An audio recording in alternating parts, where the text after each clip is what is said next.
KU. I'm Griffin Hughes. And I'm Sky Conley. Unless you've been living under a rock or just staying inside for the past couple of days or weeks, it's been cold, and it's not changing anytime soon. I don't know about you, but every single day since I've been here at KU, I've walked to class, and I think at this point I'm just acclimated. Like, to borrow from Frozen, the cold doesn't really bother me anymore. Well, I'm a Colorado boy, so we're used to the cold. We embrace the cold. For me, it's all about the wind, and I don't think I'm ever going to get fully used to doing that and having to deal with that wind chill. Otherwise, the cold is all right for me. Yeah, I don't like the wind in any sort of season or weather, so just a relationship I guess I got to get over. But what I find interesting is that I actually went home last weekend back to Southeast Kansas, and it was about in the upper 50s, lower 60s, and then back here it was still in like the 30s and 40s. Oof. So I guess I made a good choice to go back home. But yeah, I think I just at this point, having walked out so much and been like all over campus, it's just nothing to me at this point. So that's good to know. Absolutely. Well, today's a pretty big day for the Christian and Catholic faith. Yesterday was Fat Tuesday, and I'm sorry that I'm messing some stuff up. I'm actually Jewish, so I'm not experienced with these things. But later on the show, we've got an interview. Our producer is coming back to do a little interview, explain. But are you doing anything for Lent this year? No, I don't practice any denomination that does Lent, so it's nothing to me. A couple of times back in my history, I have like given something up just to sort of be a part of it, but don't really have anything to give up for Lent this year. But I guess that's okay. I must be doing something right if I don't have any vice to sacrifice. So that's going to wrap up for our opening segment. When we come back, we will have our interview segment to talk about Lent and Ash Wednesday. Stay tuned. Where you go to college makes a statement about you. This place will become a part of you, your identity for life.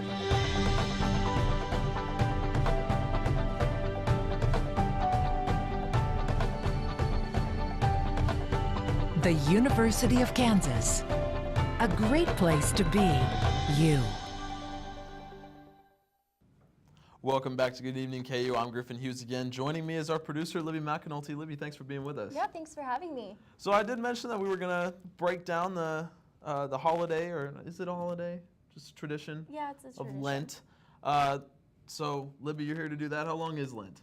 Lent is actually 46 days. Most people think that it's 40, but there's 6 Sundays, and on Sundays you don't have to sacrifice whatever you're giving up. So it ends on Holy Thursday, and most people think it ends on Easter, but it ends on Holy Thursday.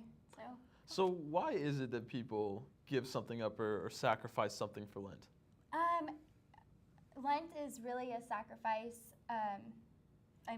The whole season is for repentance, and it's actually kind of like a soul builder. So you're getting your graces in, I guess, until Easter, which is the resurrection of Christ. And so it's really all about sacrifice and repentance.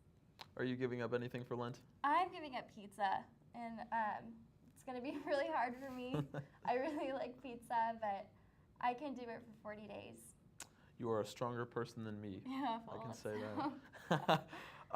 As far as I've been walking around campus, and I've seen people with ashes on their foreheads and things like that. So why do people do that? The ashes are really a sign of repentance and kind of a sign of mercy from the Lord during this solemn time. And they're made out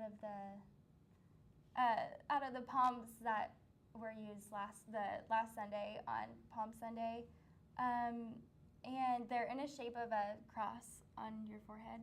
And when they give them to you, they say that from dust you are made, until dust you shall return. So it's just kind of a humbling symbol as well. So if someone wanted to get some ashes and participate in the Lawrence area, what are their options for that? You could always go to the St. Lawrence Catholic Center. They have Mass Monday through Thursday at 5:15. So better. So get you there better bust your quick. butt down there. If you're Yeah. watching the show and you want ashes, head there now. Yeah, but actually, Lent isn't, or Ash Wednesday isn't a holy day of obligation. So if you are going to miss Mass or not receive your ashes, don't worry, because you're not sinning. Are you going to make it through Lent without eating any pizza? Oh, I hope so. I don't know. It's going to be really hard, but I'm going to try my best. Keep up that positive attitude, right? Yeah. Well, Libby, thank you for joining us again. That's our producer, Libby. Thanks And for having me. well, we always love hearing about traditions and everything. Next on Good Evening KU, we've got our tremendous new segment, Bella Without Borders. Stay tuned.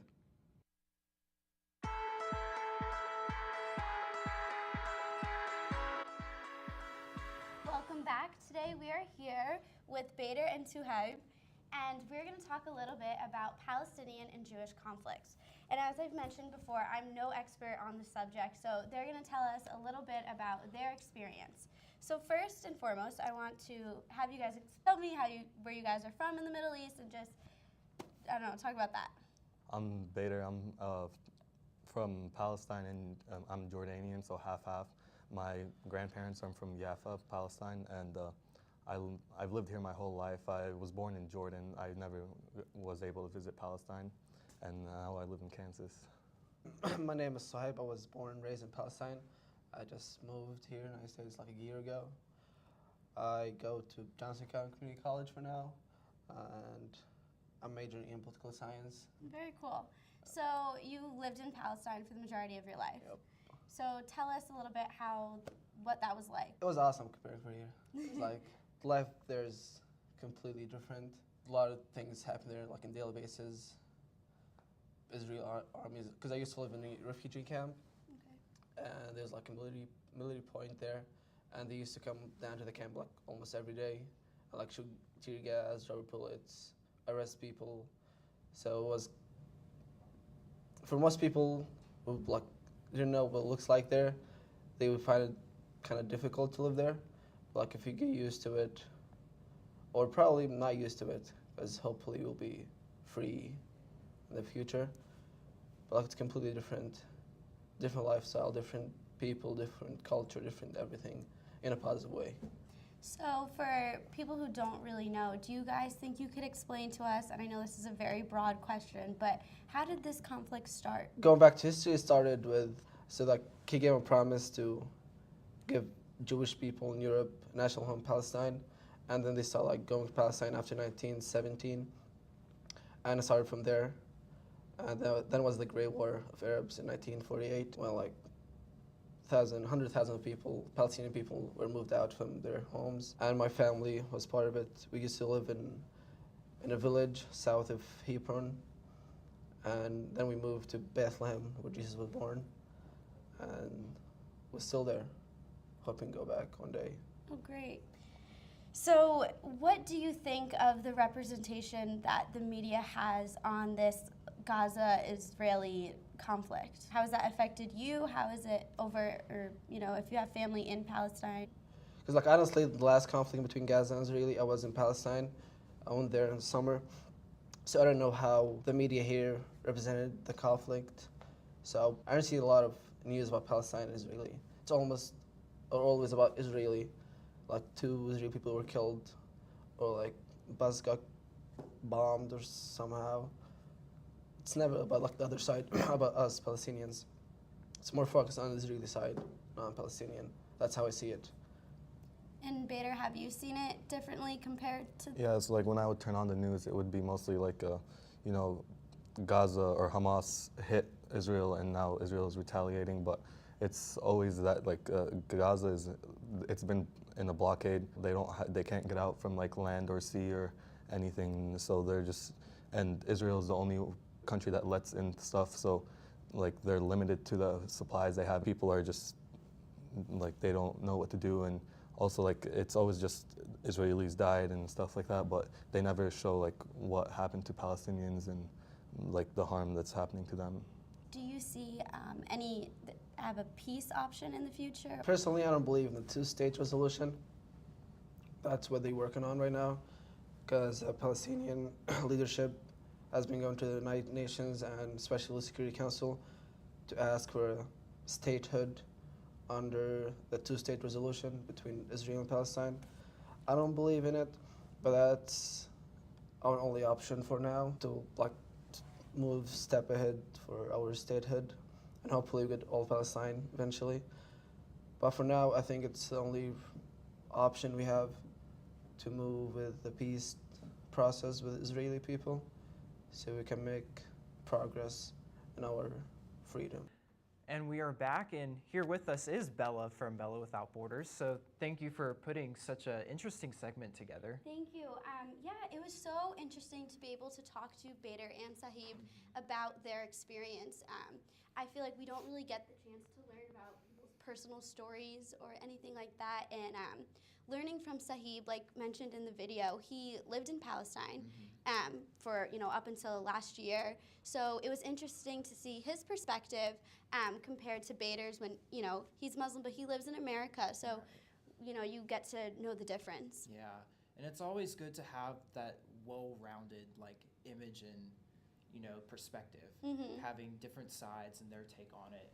So it was really nice to be able to have that and to see that come together. Yes, I definitely hope that it's informing for people to learn a little bit about what it's like for them and their experience. But to keep that in mind, I am going to have next week a segment. We're going to have a similar thing. It's going to be an Israeli perspective, but it's going to be from a student. So same sort of thing, so we could have that same experience with their questions if they can comment on the video from Bader and Suhaib, and I think it'll be very interesting. All right, definitely looking forward to that, and I hope our audience at home is as well. So Yes.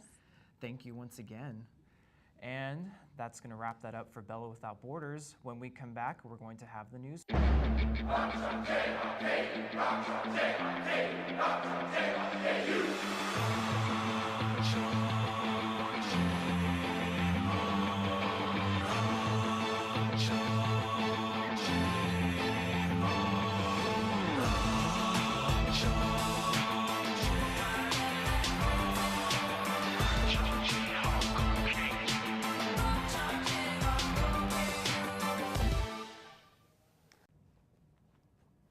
Hi, I'm Amber Vandegrift. And I'm Griffin Hughes. This is your Good Evening KU News Update. A Haitian carnival celebration turned deadly after someone on a crowded parade float touched a high-voltage power line. Officials in Haiti say that at least 20 people on the float were killed and 46 were injured. Reports from witnesses state that a rider on the float attempted to move a power line with a pole, which led to the electrocution and fire. Even the South is unable to escape the effects of winter as more than 300,000 people are without power following a recent snowstorm. According to the Weather Channel, Georgia, North Carolina, South Carolina, and Washington, D.C. are under winter storm watch, and over 1,200 flights have been canceled. Seattle Seahawks quarterback Russell Wilson is experiencing some backlash after viewing the new movie 50 Shades of Grey. The publicly religious Wilson received some heat on Twitter about his viewing of the provocative and controversial new movie. Seahawks punter John Ryan then defended his quarterback on Twitter.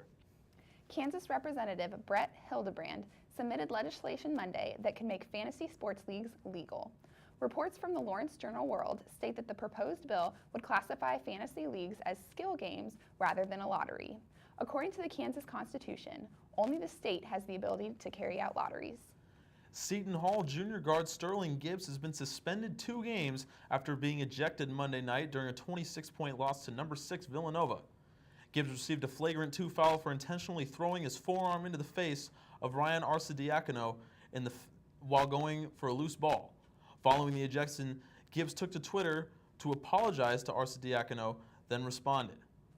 Despite the Jayhawks' Monday night loss to West Virginia and Morgantown, the Jayhawks are still leading the Big 12 by a game in the win column. Iowa State and Oklahoma are currently tied for second place behind Kansas, following OU's 2-point victory over the Longhorns. Iowa State takes on number 22 Oklahoma State tonight in Stillwater. The Jayhawks will look to bounce back against TCU at home on Saturday. KU baseball and KU softball both in action again this weekend.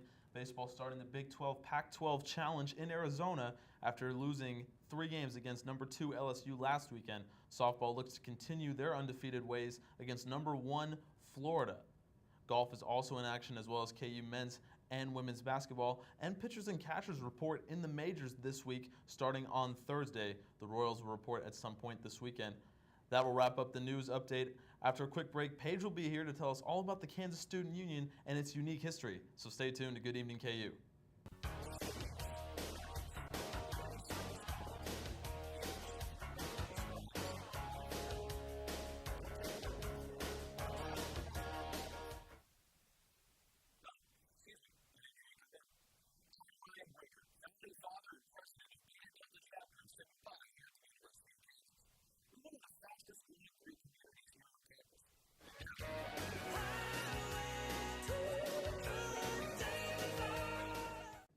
Hi, and welcome back. Today, I'll be telling you a little bit about Memorial Union here on campus. The Union rests on Jayhawk Boulevard and was built in 1925 as a memorial to 130 alumni who died in World War I. Students often celebrated such events as homecoming and the homecoming dance, seen here in 1958 in the Union's ballroom. A notable day in this building's history occurred on April 20th, 1970, when the blast of an explosion sparked a fire on the upper floors during Vietnam and civil rights protests, a time known as the Days of Rage. The Lawrence Fire Department and over 100 students, at the risk of their own lives, helped to put the fire out. Although ruled an arson, no arrests for the fire were ever made, and the case still remains unsolved. Thankfully, reconstruction began immediately after and was completed by the end of the year to remain a resource for students on campus. Today, the Union is still used as a central hub. Its 6 floors include J-Bowl Bowling Alley, the KU Bookstore, the Market Dining Facility, the Student Involvement and Leadership Center, also known as Silk Offices, meeting rooms, the ballroom, and the Student Union, or SUA, Activities Office. And that's all you need to know about the Union. Thanks for watching Good Evening KU. Tune in tomorrow at 10 to see Good Morning KU.